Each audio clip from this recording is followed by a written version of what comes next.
Hello everyone and welcome back to another video from Wake&Tech. In this video, I'm going to show you how to change the country or region on the H&M website. So let's get started right away.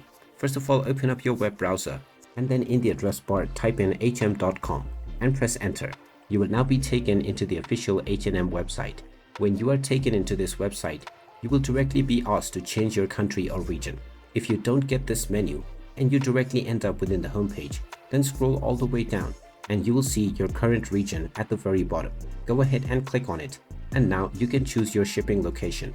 Just click on the continent and then click on the country or region.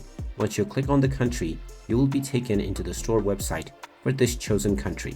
And now you can click on the sign in button to proceed forward with your email address and password in order to log in and start using your account. And there you have it. That is how easy it is to change your country or region on H&M. If you find this video helpful, make sure you hit that like button and subscribe to our channel if you haven't done so already.